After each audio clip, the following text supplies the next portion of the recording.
In terms of intros, I'll start with our spotlight company, FM Global. They are one of the world's largest business property insurers. John L. Holly is our president of Spencer's board. He is an avid supporter of Spencer. We appreciate his support, along with Mary Fox on the foundation side. They do a lot of work with us that range from scholarships all the way through course development. And we have two fantastic reps of FM Global here today. First and foremost is Thomas Lott, Senior HR Partner. He is associated with University and Diversity Programs. And joining Thomas is Sarah McNeely, who is on the talent acquisition side. So definitely take advantage of engaging with them. And with that, Thomas, I'm going to turn it over to you to kick things off. Thanks for being here. Perfect. So first, I just want to thank everyone for your time. We've been playing this for a while and looking forward to it. Sarah and I have been working on this for a large part of the summer. But what we wanted to talk about today is just introduce you a little bit to our company. Chances are, you probably have not heard of us. So we're looking forward to introducing you to what we do. And then I'm going to talk a little bit about some career fair prep. I know that we're about to enter that season, and Sarah and I have been doing this for a number of years, and so we wanted to take some time and share with you some tips and tricks that will help you stand out and hopefully ultimately land the role that you're seeking or desiring. And then we certainly want to leave time at the end for you to ask us any questions about anything we've discussed, whether it be FM Global related or anything to your job search itself. So I guess I will kind of get things started, just kind of introducing who we are and what we do as a company, which is a really cool aspect of who we are and what we do. So just kind of going through, FM Global is a property insurance company, and we hire primarily engineers. So we do that. And now you might be thinking, like, why engineers? Why not actuaries or risk managers? Because if you're thinking cost analysis, engineers, generally speaking, cost more than someone on the risk management side. We are a resilient company, so we believe all kind of risks are mitigated through engineering principles. And that's why we generally hire them, and they do really, really well. Our CEO is an engineer. He started out as a field engineer, which is generally our entry-level position into the company, and worked his way all the way up. That's just a great tidbit that we're very big on internal growth and promotion within the company. So if you ever think of us as a longevity company, not just buck stops here, stay for 2 or 3 years and jump on. We're very big on promotional growth and internal growth primarily. I would say about 70% of our hires last time we ran the numbers were all internal.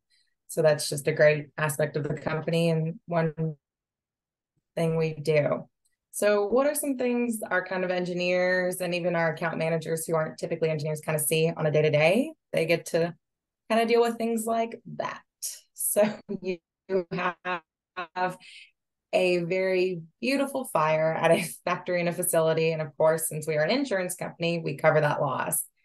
And I believe, hopefully the video will play so you get to kind of see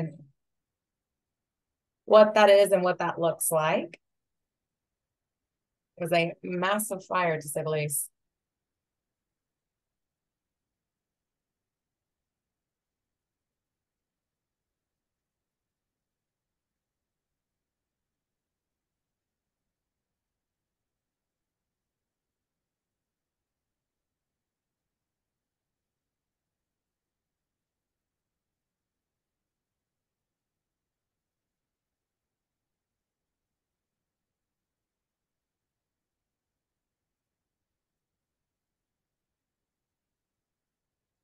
So kind of what you just saw was a snippet of a fire at a facility, and that is why we generally hire engineers. We believe in trying to prevent things like that. Not only is it obviously safer for everyone involved, you saw the fire truck getting almost consumed by flames. It also obviously helps the business help operate and continue as normal process instead of having this and being down for 4 to 5 months while they're trying to rebuild and repair their facility. FM Global is great with that regard because they have 186 years of knowledge, tests. We have facilities all across the world that constantly are looking at new ways to innovate and protect our clients from a loss just like that. So, and even if this was a client that we had, we would look at, why did the fire start? How did it start? How can we prevent it in the future, so this doesn't happen to this client again, as well as other clients? So it's a great process of learning and relearning that aspect. Sorry. And this is also another one kind of internally. And this is another thing that engineers look at, because fires start, but I don't think people understand, especially in a manufacturing process, how fast and how big that fire can get started. So we'll kind of take a look through this little clip, and yeah.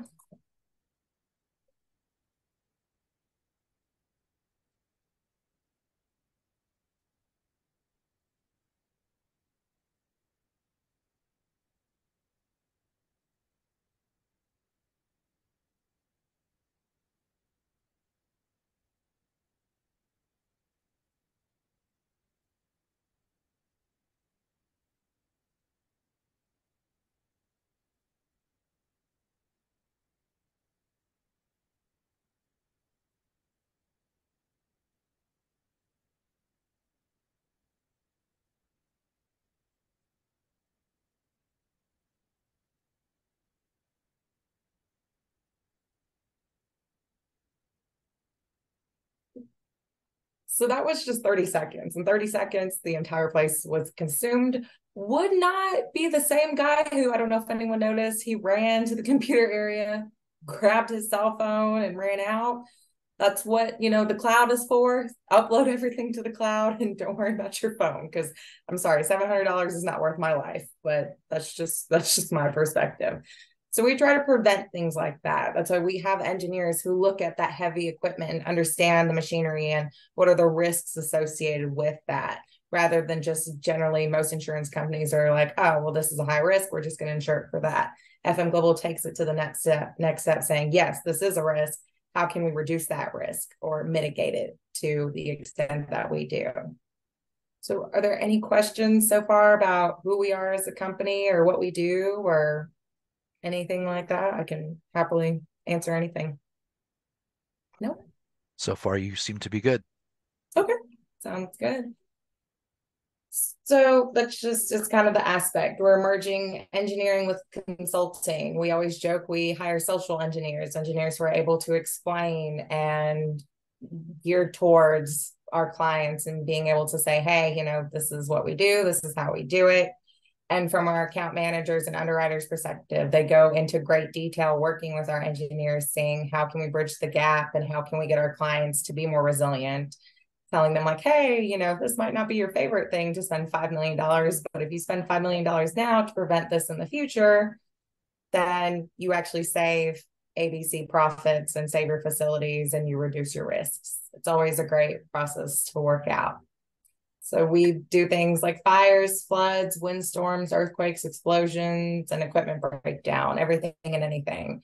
And you get to see kind of the coolest things from all sides of the company, getting to go visit clients. You get to see boilers that are 12 stories high. Didn't even know a boiler could be that high.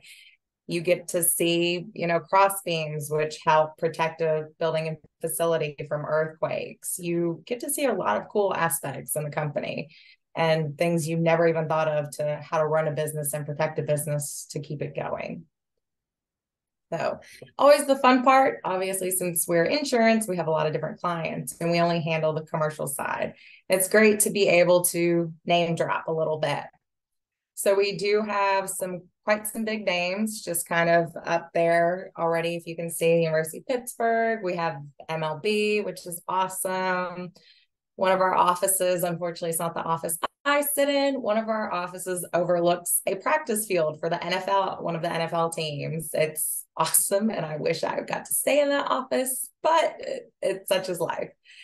We do a lot of great companies. We also have Disney as a client. So our engineers get to go behind the scenes at Disney, which I am very much looking forward to doing myself, hopefully one day. And even our non-engineer side, they get to go on site as well and visit all of these clients and many, many more. We do about 30% of the Fortune 1000 companies. So there's a strong guess or possibility that if you think of the client, more than likely we probably insure them. So that's just that to start with. But no, and as kind of, this is more towards engineering, but anyone in general, I will say FM Global is a great, flexible company. I've been working here for over almost 2 years, starting in November, and you have a great flexibility. You get to see and do cool things that you normally wouldn't do. We have amazing benefits. We even have a pension plan, which only 16% of companies have nowadays. So that's a phenomenal benefit. We use engineering to base off of everything that we do in the company, even from a recruitment standpoint. We identify hazards and communicate solutions. We're not just, oh, this is a problem. You need to figure it out. You need to fix it. We tell our clients like, hey, how can we partner with you to be able to fix this or mitigate it or make it less of a hazard for not only your people, but your company. And we collaborate with a broad range of clients, industries. We are a global company. We, Disney, obviously I picked them out. We have Disney Shanghai, Disney Hong Kong. We have people out there who help Disney from that aspect, but we still have the same standards across the globe, and they're much more rigorous than even the normal standards. So if you think FEMA for flood, our standards are twice what FEMA's are because we really want our clients protected against risks, and it's a great company from that aspect. So Sarah, you have a question in the chat from Myron. It suggests for those without an engineering background, what type of roles may there be at FM Global, and where are they located specifically? So that's a great question. We do have locations throughout the country, and that's actually not this slide, but the next slide, and I will get into that. So from a non-engineering perspective, we do have a lot of underwriter roles who typically, so that can be anyone. We've hired people with political science degrees. We've hired people with risk management, finance degrees, business degrees. They can go into underwriting. We've had, actually, I can speak to this, one of our operations manager in Atlanta, he's in charge of the entire Atlanta operations. He started out as a scheduling assistant and then worked his way up. So I would say there are a ton of opportunities within FM Global from that standpoint for obviously, you can also go on the talent acquisition side. I very much am not an engineer in any way, shape, or form. If someone wanted me to do anything engineer related, I would smile and nod and say, no, thank you. So it's just up to you. I would say the company has a ton of more underwriting, account manager, that aspect to be able to do in the company. And we're building out a lot of new programs. Our environmental program is not specifically engineer based. There are some non-engineers in that area. Happy to go that. And of course, operations. Our headquarters is in Johnston Island. There's a ton of opportunities there as well within each. We call them operations, where our offices are located. So we have, because you can see here, so our engineers, we have about 1,800, but our employees, we have 5,400. So there's obviously a lot of opportunity if you're not an engineer to be able to get into FM Global. 50% of our senior managements come from an engineering background, but that's not necessarily true. I have, like I just said, the operations manager, he does not have an engineering degree at all in Atlanta, and he's high up there. He's in the top echelon of managers. And actually, another manager we just hired also does not have an engineering background, and he's coming from a different office though, and he's up there as well. So don't think, oh, well, it's an engineering company, they won't hire me. That's not true at all. We're hiring underwriters who are fresh out of college. If that's something you're interested in, please feel free to be on the lookout for those jobs or reach out to me directly, because those will be coming down the pipeline shortly before all the career fairs. We do have a great culture. We average about a 10 to 12 year range in FM Global, which is phenomenal. Usually most companies, you'll look on LinkedIn, will say, oh, average 2 to 3 years. FM Global is on the higher end. It's usually about 10 to 12. We are big about retaining employees as well as promoting employees and giving any opportunity to succeed at the company. It's great. And the flexibility is phenomenal. I will say you really do kind of set your own timetable. if you need to get something done, or if you have a family obligation saying like, hey, I'm sorry, I need to block out 2 hours, and then you can make it up on the back end, or you can just take the time off. It's completely up to you. I will say it's a phenomenal company to work for.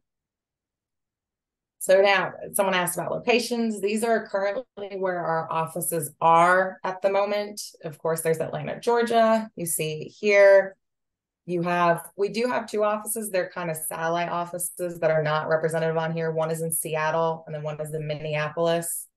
So they are attached to, they're called a branch office. They're attached to a quote unquote main office. So our Minneapolis office is attached to our St. Louis office, and our Seattle office is attached to our San Francisco office.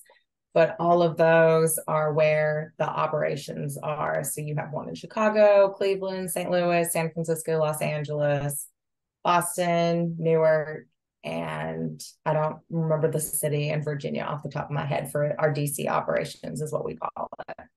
And then of course our headquarters, so our corporate office, is located in Johnston, Rhode Island. It's where the majority of our employees, we have about 1,300 employees who sit there just alone. So if you like Rhode Island, by all means, there's tons of opportunities that I see every single day that pop up on Rhode Island. But that's generally, did I answer your question, or would you like any more? Looks like he's good to go. Okay. Arm's good to go. No, that sounds good. So I'm gonna shift gears. Thank you, Sarah, for sharing with everyone about FM Global. So now we're gonna kind of move over into the professional development phase. As I said, Sarah and I have been doing this for a number of years. So, and I personally worked in higher education for about 10 years before I came over to FM Global. So I've been on all sides of this. So this particular topic is very near and dear to my heart.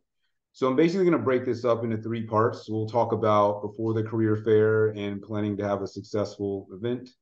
And then I'll talk a little bit about how to navigate the career fair, how to handle some of these conversations. And then I'll give you some tips and templates on how to follow up after the career fair. Again, the name of the game is to stand out. So we'll kind of go through all the phases of the career fair beginning to end. So before the career fair, it's very important to do your homework on the front end. So obviously, you're going to know about a career fair well in advance. It's not something that's going to pop up, the day before or even a week before. So you have plenty of time to do your homework, to get yourself ready to go for these interactions. So the most important thing is to know yourself, know your experiences, be able to communicate your value proposition. So you're going to need to be able to do that not only verbally, but on paper with your resume as well. So think about making your resume specifically target the kinds of roles and companies you're looking for. Think about what kind of impression that you want to make in this environment. And one thing I always remind my students, whatever you put on your resume, you have to be prepared to discuss it. So what you don't want to do is put something on there. For example, if you got a small scholarship, maybe you got a $500 book scholarship and all you had to do was sign up.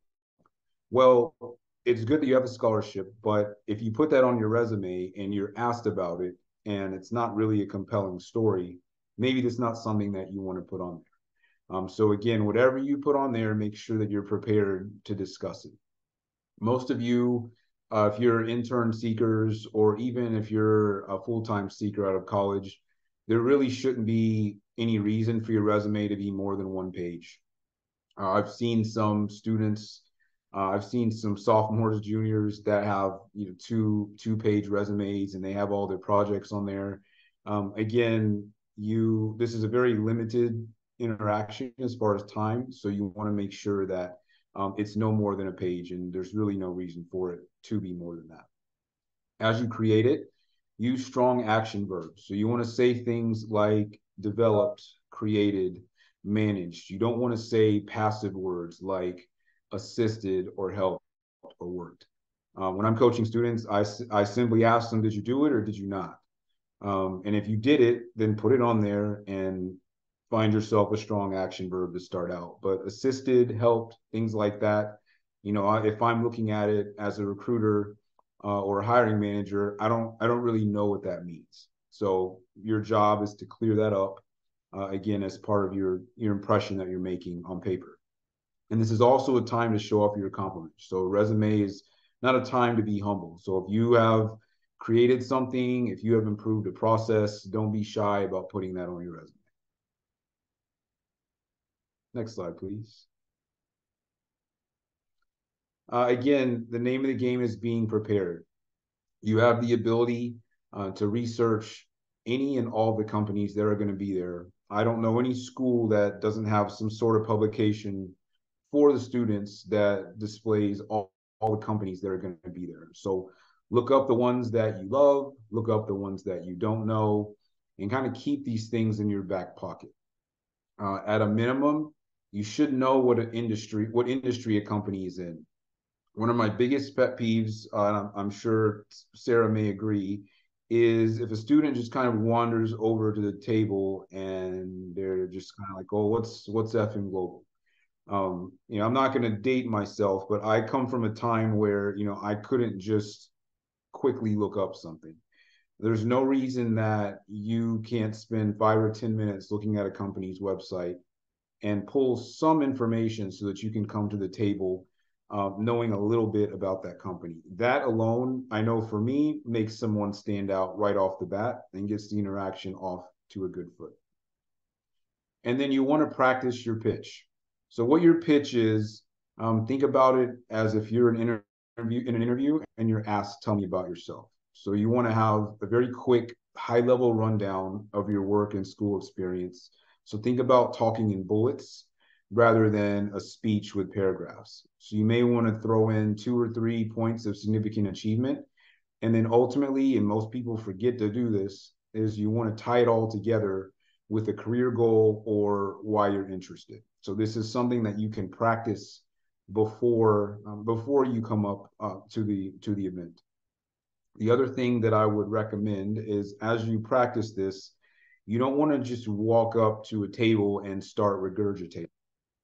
You want to kind of be prepared to say it organically in conversation. So, once you're asked, tell me about yourself or what brings you to the table, that's when you might jump into your pitch. But you should be practicing it multiple times before you enter the event.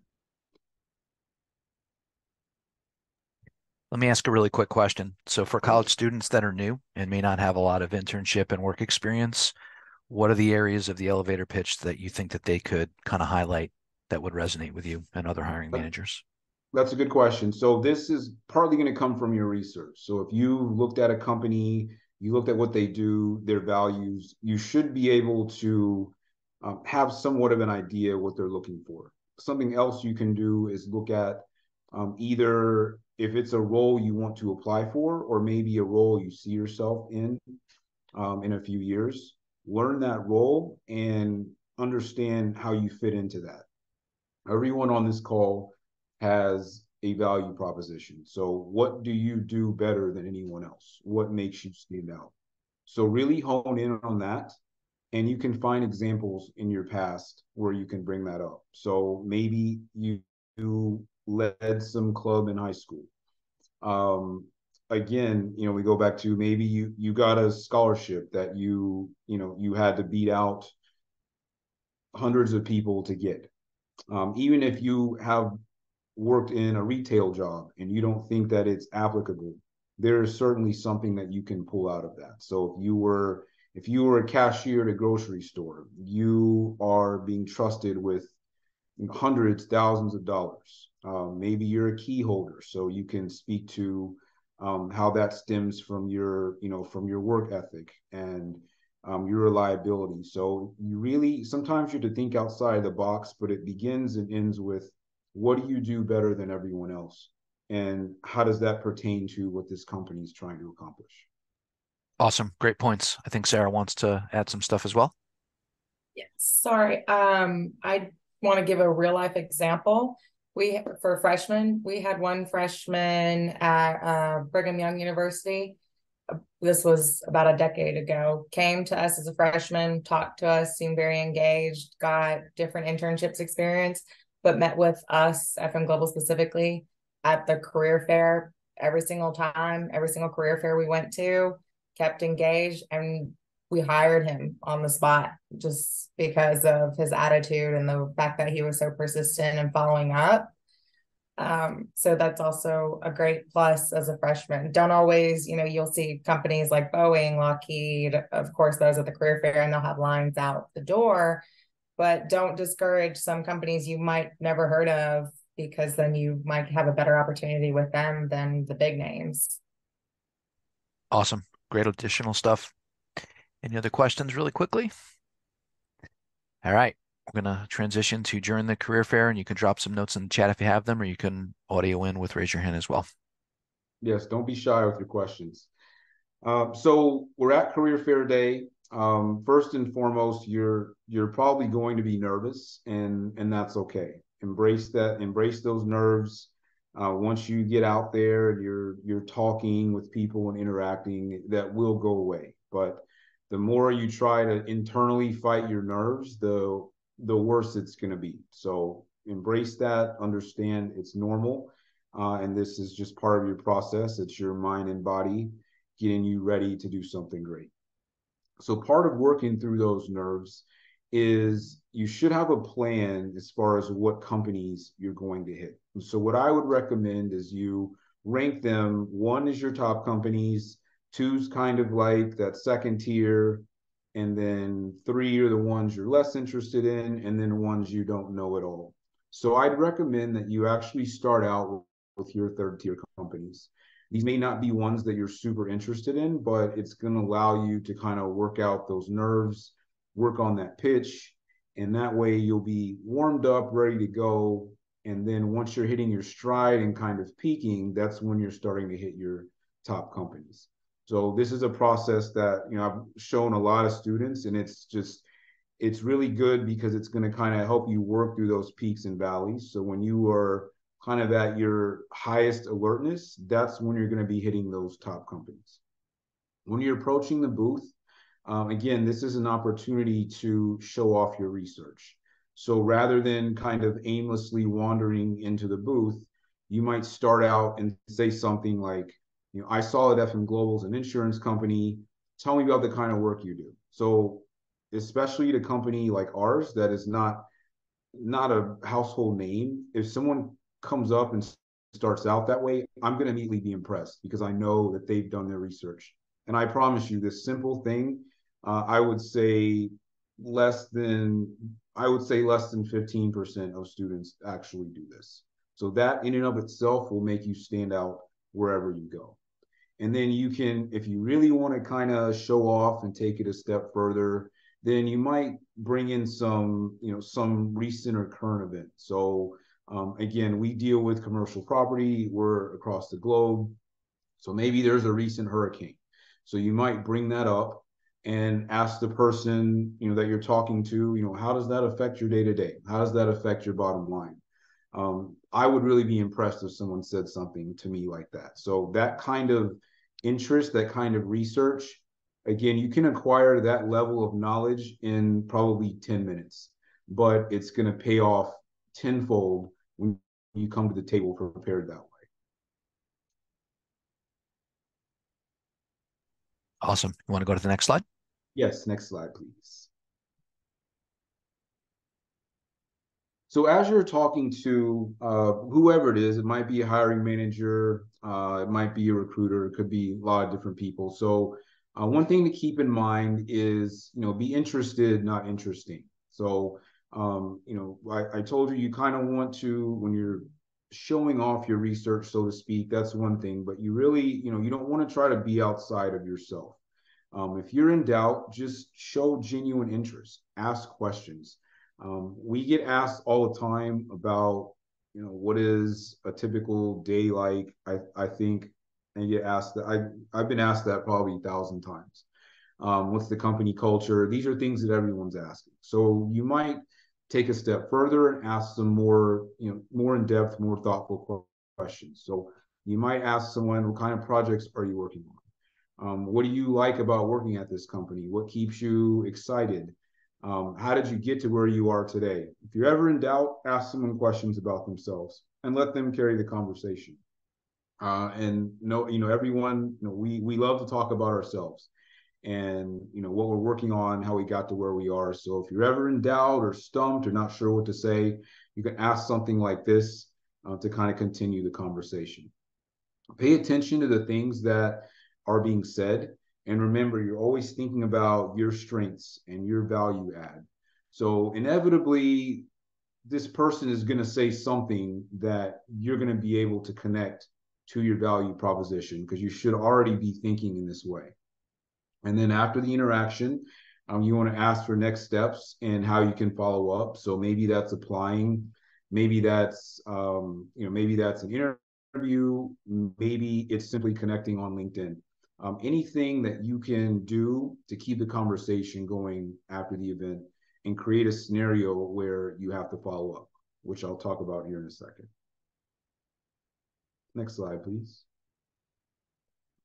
So after the career fair, as I mentioned, you want to leave that interaction with some sort of next step or follow-up.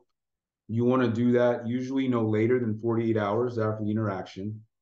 You want to address the message professionally and appropriately. This is the key point. Reference something specific that you talked about. So remember I said that you're going to approach the table with some research that you've done, and you're going to approach the table with some unique questions that most people aren't asking. So you should be able to hold on to something that you can bring back up in the conversation. It shows that you were listening, and it's going to make you top of mind. The follow-up shouldn't be anything long, should be maybe 3 or 4 sentences.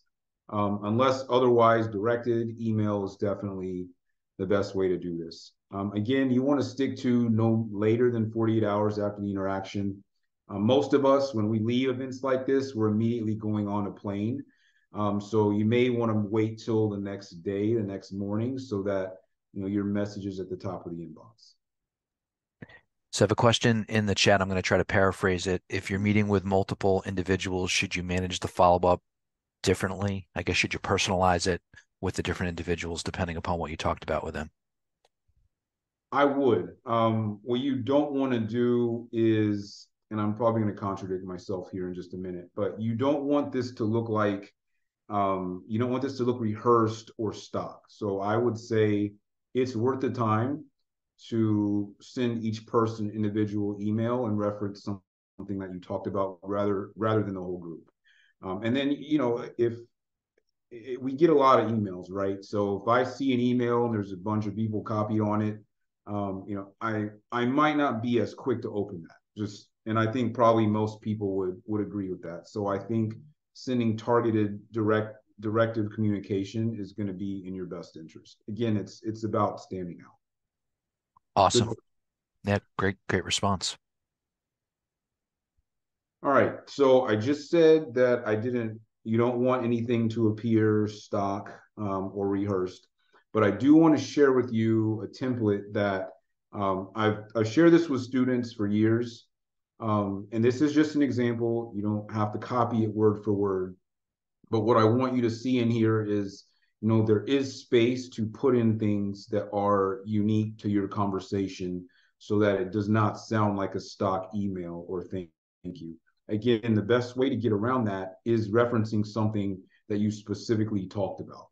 That's really the best way to make sure this doesn't appear to be a stock email. So you might say, I enjoyed getting to learn about FM Global. I'm more excited about the opportunity to, and then, let's say you talked about, I don't know, utilizing thermodynamics to do XYZ. You might throw something like that in. So again, use this template, but you can individualize it as well. And remember, nothing really long, 3-4 sentences. And I would say my recommendation would be probably the next business day is when you would send this follow-up. Any questions about this? Yeah, I have one in the chat from Myron, would it be perceived as being too professionally aggressive if an email was sent along with a separate written note, with the goal, obviously, of standing out? An email along with a personal note? A personal written note.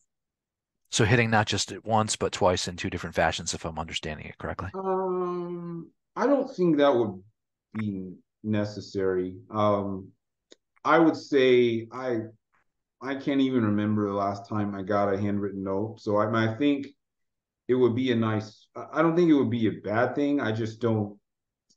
I think it'd probably be more trouble than it's worth. I don't know, Sarah. Would you agree? I would if it's personal.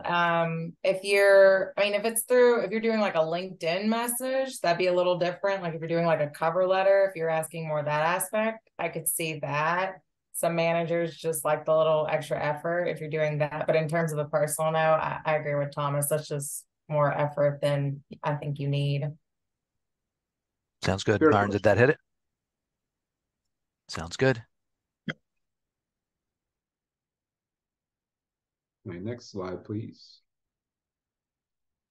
So this, what you're seeing here, this would be if you applied to a role. So, obviously, your application is going to be on the website. It's going to go in with, you know, maybe hundreds of others, right? So what I typically recommend is if you can't get the name of the person that's reviewing the resume, at least, if you've gone to the career fair, you've made a contact. So you want to follow up some kind of way. So again, introducing yourself, mention the role, can be even more helpful if you throw in the requisition numbers so it can easily be found. And again, mentioning something that you discussed, kind of to jog their memory, but also make this unique. Let them know that you applied and the date you applied. You can also attach a resume and cover letter if you like. I would only say attach a cover letter if it was part of the application. So whatever the application materials were, it's okay to attach that and send that along as well. There may be some scenarios where this person that you're following up with may not actually be the person reviewing the resume. But again, you're just kind of tapping them on the shoulder. And I've done this before. I've met people at events and they'll send me something like this and I'll forward it over to the person that is reviewing the applications. Whether I know them or not, I can look that person up. So it's just a way of kind of getting to the front of the line, if you will, and doing everything you can to stand out. I do want to also say that you may not get a response from a thank you or follow up. So don't be disappointed or discouraged if you don't. That I would say that probably happens 50% of the time. So don't read too much into it or get discouraged if the recruiter or person you email doesn't respond to your thank you or follow up. So some do's and don'ts when you're at a career fair.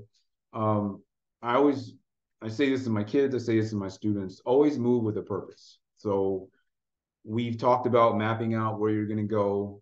You'll know where these companies are. So you want to approach them with some confidence, like you are there for a reason. Again, it totally lands differently when you're just kind of backing into my booth and it totally feels like you're just kind of killing time or you don't want to leave. That's very different than walking up and appearing like I came here because I wanted to talk to FM Global. So walk like you have a purpose when you're at these events. Ask those thoughtful questions beyond common interview questions. Again, one of the things that stands out is if you ask someone a question that allows them to talk about themselves. So ask them about their journey, ask them what they like about the company. Again, everybody is going to ask, what is a typical day like? What is the culture like? So try to come up with some different, more profound questions. Be genuine, be yourself. Remember, we're there to hire outstanding students and talent. So we're looking for reasons to put you through, not reasons to discount. So just remember that no matter how a hiring manager comes off or a recruiter comes off, they are rooting for you. They want you to be good so we can get you through the process and get you hired. So keep that in mind, that your audience is actually your champion. And then goes without saying, dress professionally. Um, I'm sure Sarah has many more stories as I do about people coming up in flip-flops and tank tops and dressed inappropriately and unprofessionally. I've seen people wearing costumes. You cannot imagine the things that people will wear, do, and say at a career fair. So remember, this is a professional interaction. Thomas, if I can add on to that, yes, I 1000% agree. And I know Thomas talked about resumes earlier.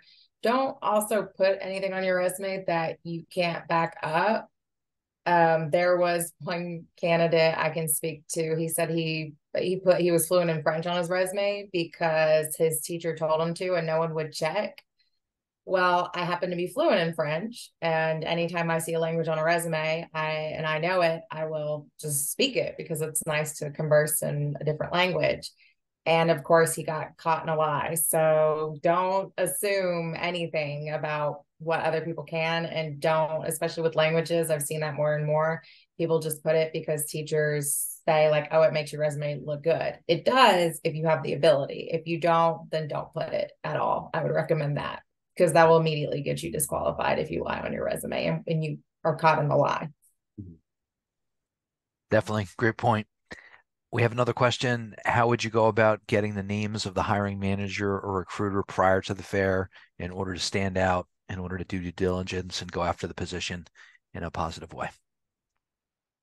That's a good question. And I will admit that information is not always readily available. You're not going to pull up a job posting and often see the hiring manager. So what you can do is kind of tool around on LinkedIn. Maybe it will say, reports to the senior VP of talent development. So you could look up who that person was on LinkedIn. Again, it's not a guarantee that that's the person, but you can try to find the person that way. But what I would recommend is, I would try to focus on the people that you're actually talking to. So I would say it would be better for you to follow up with someone you had a relationship with or someone you interacted with that wasn't the person over the job than to email a complete stranger that is over the job, because that person that spoke with you, they will on some level be able to vouch for you. And I know if I'm getting an email from a colleague about a particular candidate that they've spoken with, that's going to speak volumes. That's going to stand out to me. So you can do some educated guessing by tooling around on LinkedIn, Google searching, things like that.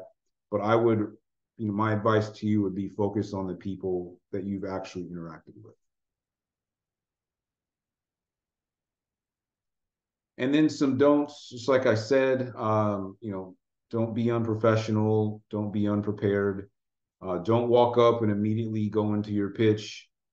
Don't try too hard. Again, I mentioned that we're rooting for you. We want you to do well, but the employers are not your friends. So don't speak to them in the same way you speak to your friends, as far as, language, slang or profanity or what have you. And same if you end up texting with an employer or emailing, stay away from jargon, emojis, things like that. And be open-minded about companies. Don't eliminate a company because you've never heard of them.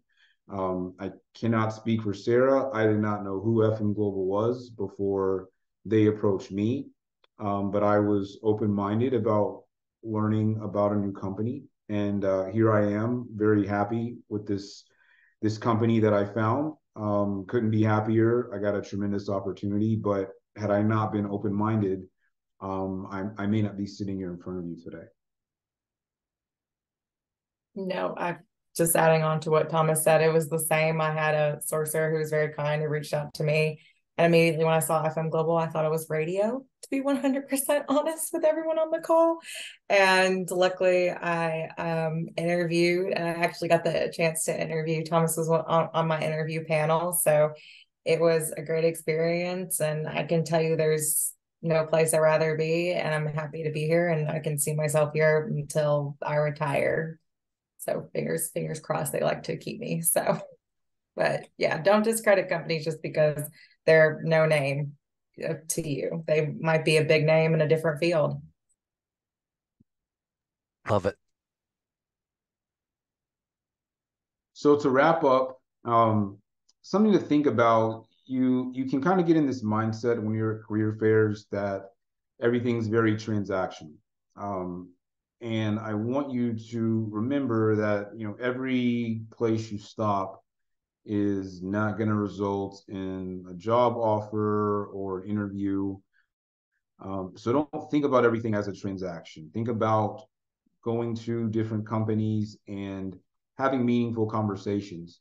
I can tell you in this business, in talent acquisition and recruiting, people move around a lot. And I've seen so many times where a student was impressive and a recruiter, really enjoyed meeting with them. Maybe there wasn't a fit at the time, but then that recruiter remembered that person, or they crossed paths when they were at another company, and that ended up presenting itself as an opportunity. So you just never know. The world, as you probably know already, and as you'll see as you get older and deeper into your career, the world is very small, and you never know who you're going to run into under different circumstances. So just treat these interactions, again, professionally. Treat them as conversations and building your network, and the opportunities, they will find you. Again, we love holding conversations. We're rooting for you. So try to flip your perspective, as, again, we're not trying to screen you out. We're trying to get you through the process. Be confident, but not arrogant. You are being evaluated from the moment from the moment we lay eyes on you. So how are you dressed? How do you carry yourself? Everyone is doing that. So again, be professional, walk with purpose, and above all else, have fun and be yourself. And I think that's it. Awesome. Thomas and Sarah, first and foremost, thank you so much for taking the time to share your expertise and your energy with the group.